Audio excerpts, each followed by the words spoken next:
Assalamu alaikum wa rahmatullahi wa barakatuh. Em nome de Allah, o clemente e misericordioso. Louvado seja Deus, Senhor do Universo. Que a paz e a bem esteja com o nosso querido e amado profeta Muhammad sallallahu alaihi wasallam, seus companheiros e seus seguidores até o dia do juízo final. Este é mais um vídeo respondendo perguntas sobre o jejum. Primeira pergunta: quem é o guardião que precisa compensar o jejum do morto?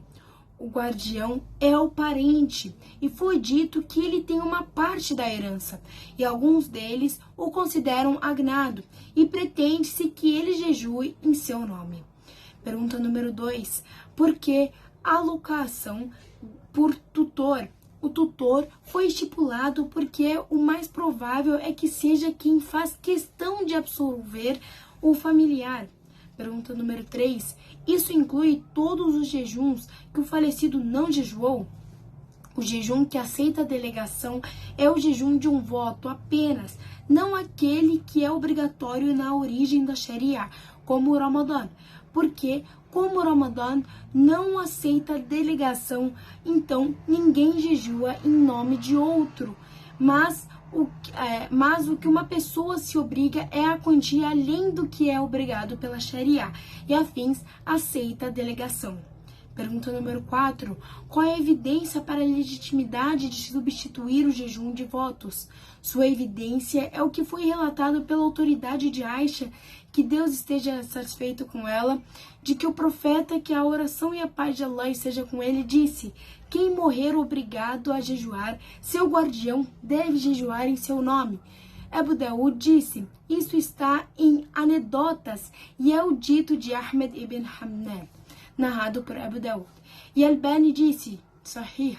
Pergunta número 5. Os pais dos mortos podem participar do jejum em seu nome? Sim, se o falecido estivesse 10 dias e 10 pessoas jejuassem por ele em um dia, isso é aceitável, exceto quando fosse uma condição de sucessão. Pergunta número 6. Um homem morreu e ele teve que jejuar por 2 meses consecutivos. Então, um de seus guardiões jejuou um pouco por ele. Então, o outro seguiu, sem interrupção, em dias. Então, é suficiente? Não é suficiente, porque o jejum que exige que seja consecutivo não é alcançado senão pela sua emissão por uma pessoa, e, portanto, a interrupção deve ser retomada, e o que aconteceu a partir dela em termos de jejum, pois cai em autoridade do falecido. Pergunta número 7. Se o muçulmano jejua parte do Ramadã e depois morre pelo resto, seu guardião é obrigado a completar este mês em seu nome? Seu tutor não é obrigado a completar em seu nome, nem alimentar em seu nome. Pergunta número 8. Se uma pessoa morre com a intenção de compensar o jejum, mas não faz, é permitido que seus filhos o compensem? Quem quebra o jejum no Ramadã por uma desculpa legítima e não foi capaz de compensá-lo sem faltar com ele até que ele morresse, então ele não precisa compensar ou alimentá-lo. Mas se o atraso foi sem desculpa até que ele morresse, então é prescrito que um de seus guardiões e parentes jejue em seu nome. Quando narrado pela mãe dos crentes, Aisha, que Deus esteja satisfeito com ela, que o profeta, que a paz esteja com ele, disse: quem morre devido ao jejum, seu guardião jejua em seu nome. Pergunta número 9. Quem teve expiação pelo jejum, é permitido gastá-la quebrando o jejum dos que estão jejuando? Sim, se for confirmado que é para os pobres e que o número corresponde aos dias e que nenhum outro alimento se misture a ele. Pergunta número 10. Quem desmaia durante o Ramadã por causa de alguma doença e continua assim até morrer, tem que fazer alguma coisa? Não há judiciário para ele ou expiação, porque esta é a morte da mente. Pergunta número 11.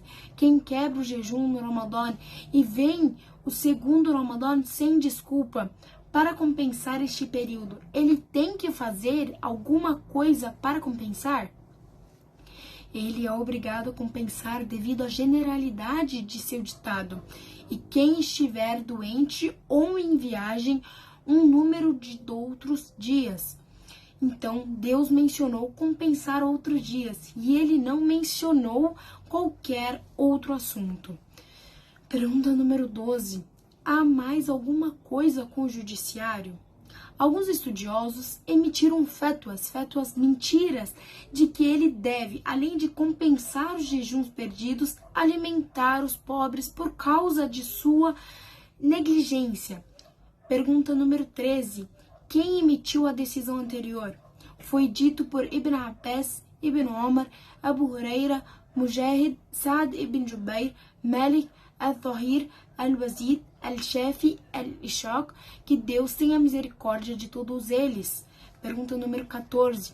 O que há de mais correto na decisão anterior em expiação junto ao judiciário? Talvez a visão mais correta seja que a expiação não é obrigatória com o judiciário, apenas que a dívida é suficiente, que é o peso de Ibn Hams al-Shawaki e Ibn al-Umtain. Que Deus Todo-Poderoso tenha misericórdia deles. Pergunta número 15. Qual é a decisão sobre quebrar o jejum durante o jejum perdido? Ele está pecando e deve compensar esse dia em outro dia. Pergunta número... sem pergunta, já acabou. Espero que todos tenham entendido. Qualquer dúvida é só deixar nos comentários que terei o prazer de responder. Wassalamu alaikum wa rahmatullahi wa barakatuh.